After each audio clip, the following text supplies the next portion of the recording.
about, there's a lot of discussion about the slight lack of discipline, shall we say, at the time. But I think we've got tougher players. We've got that toughness through the roster that we keep talking about, and some of these players are going to be a little bit on the edge. They play a little bit on the edge, and sometimes they're going to attract some referee attention that we don't particularly want, and will suffer as a result. So I think if you take that as being granted that is just going to happen occasionally, and you can live with it, and obviously these players continue to bring what they're supposed to bring to the party, which is that toughness, but also the ability to play. And I've got no qualms about any of our players in that respect.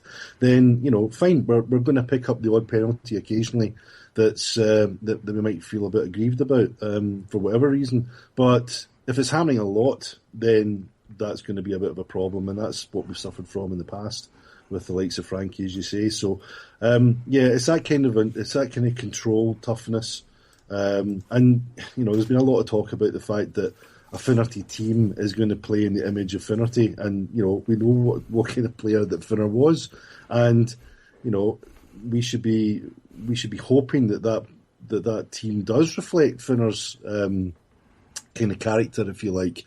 But that is again going to bring some unwanted attention from time to time, because he was a niggly player. That's just the sort of player that he was.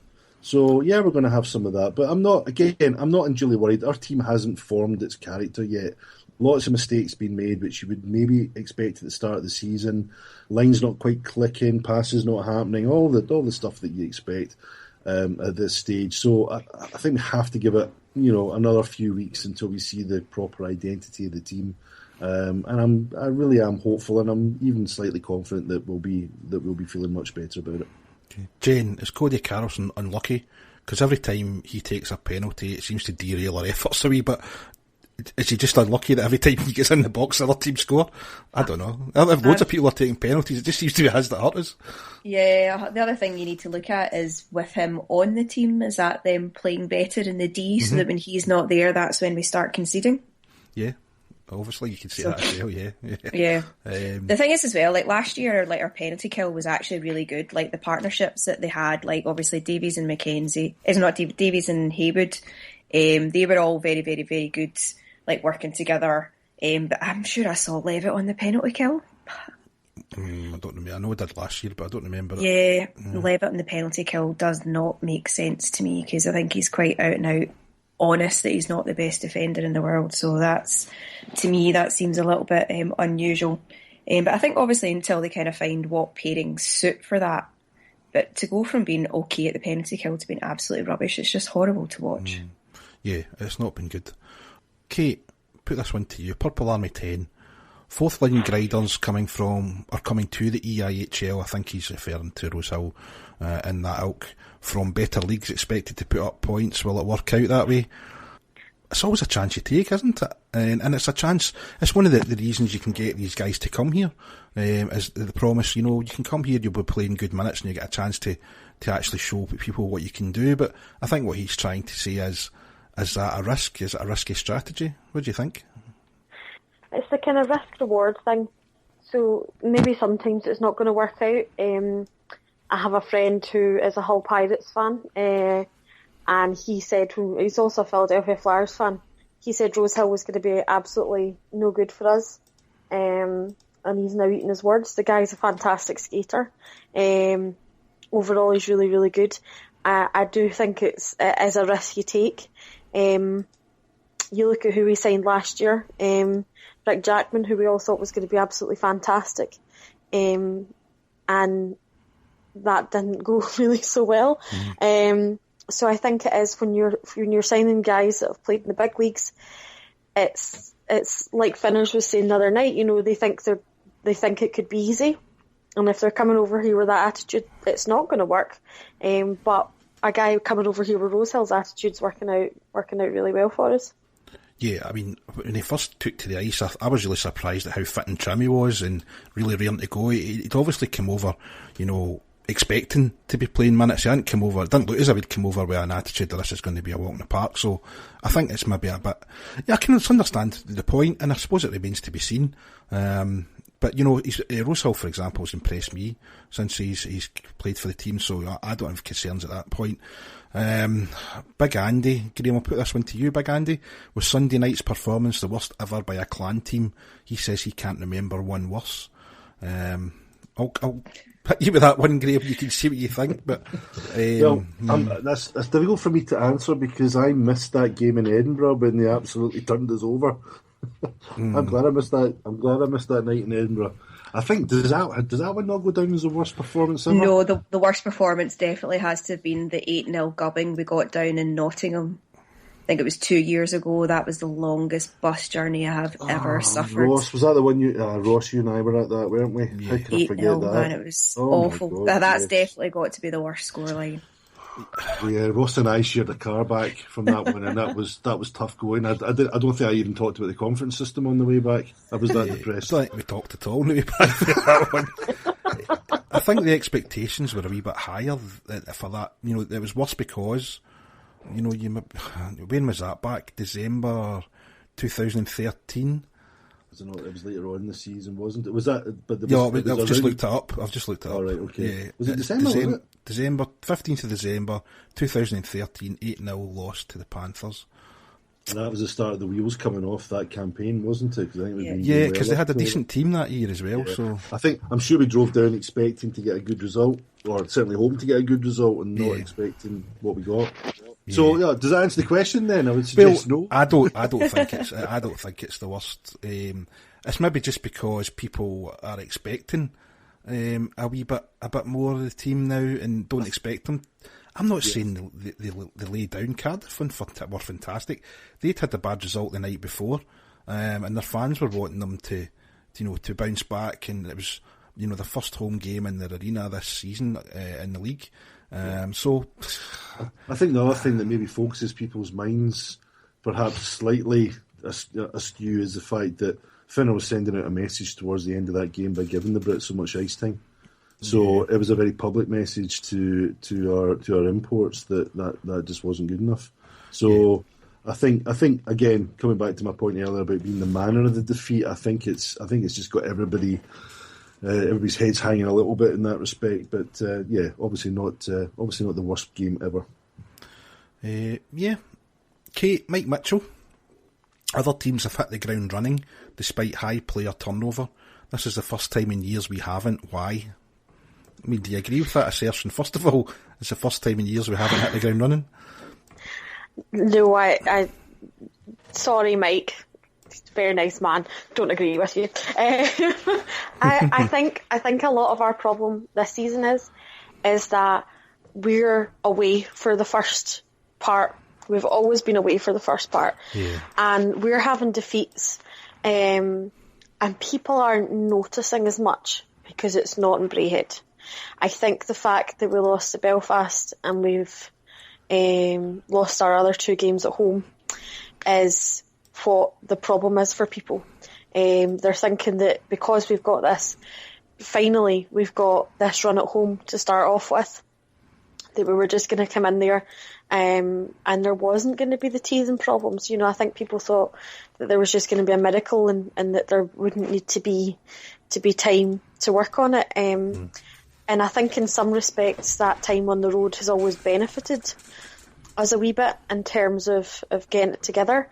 And I think that the atmosphere created by some fans must be challenging for the guys to be dealing with at this early stage in the season.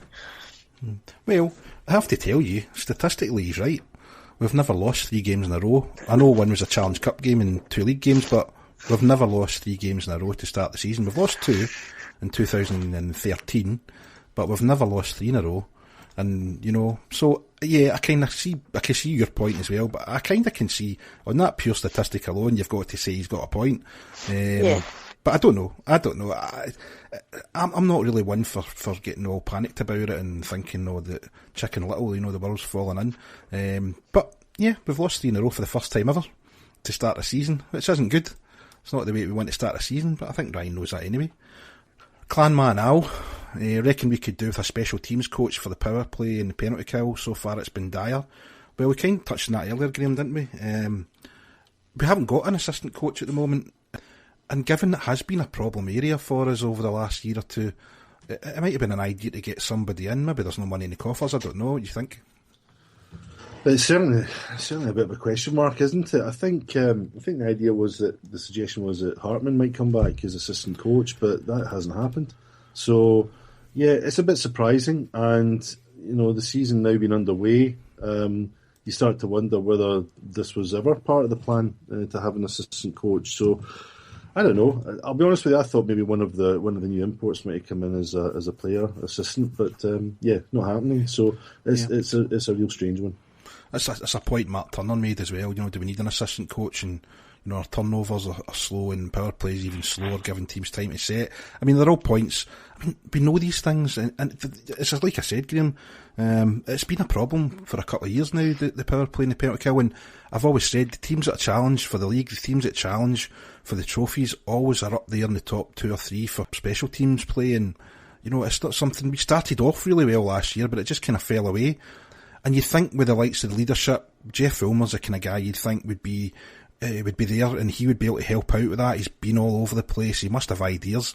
I'm not wanting to go into players, but Jennifer Ulmer's been a bit of a disappointment so far. It's been a big lifestyle change for him off the ice, and we've kind of seen that with Mizey last year. Do you think that's maybe just something he's going to have to adjust to, and he'll get better over the course of the season? Yeah, definitely think so. Like, obviously the first couple of games, was it one game or 2 games that Ulmer played? It was 2 games before his wife had the baby, and he was absolutely outstanding. So I can only presume that it is due to the fact, obviously the baby has come here, but I don't think he's the type of person who would kind of give up, and I certainly don't think Finner would let anybody give up.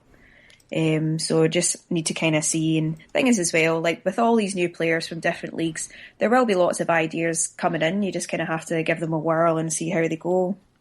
Yeah. Kate, you made this point earlier on. Jane Neal's backing you up. Rusty, Section N drummer. How good has Boyd been? Never mind the negatives about the team. He's given it his all every shift. Deserves a mention. Rusty said Boyd stepped his game up. He doesn't remember him being as in your face when he was with Edinburgh. Is he going to be the new Brooksy, Team of Callum Boyd song? Would you go that far, Kate? I said it on Twitter the other night, yeah.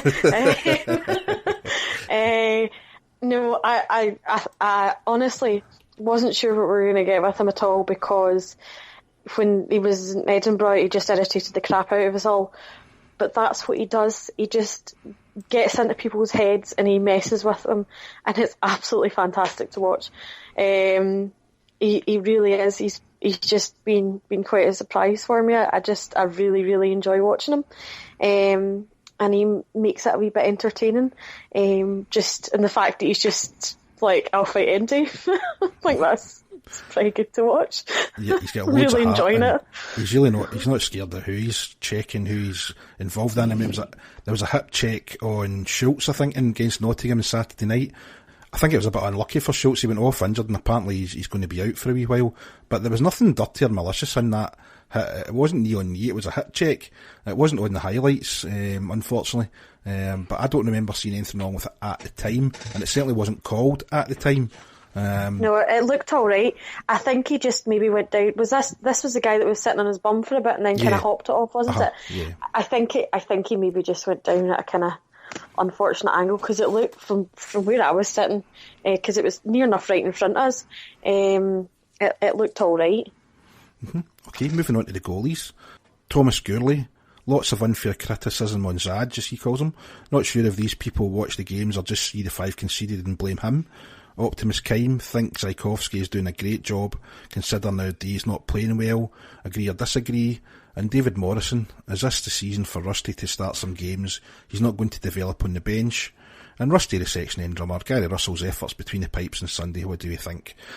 First of all, I mean, I'll take Zajkowski on. I don't think he's to blame for anything that's happened over the weekend. I think he's had a lot of good saves. He has a weak spot, but you tell me a goalie in this league that doesn't have a weak spot, and I think other teams are beginning to realise what that weak spot is, but it's up to the D, and it's up to him, and it's up to Ryan to set the team up as best as they can to negate that weak spot. Anybody else think there's any problems with Zajkowski? I don't think so. I think he's It's like we said before, very different to Holt, very similar in terms of build to Rusty, but good movement, good agility, and like you said, I think I can't honestly think of a single goal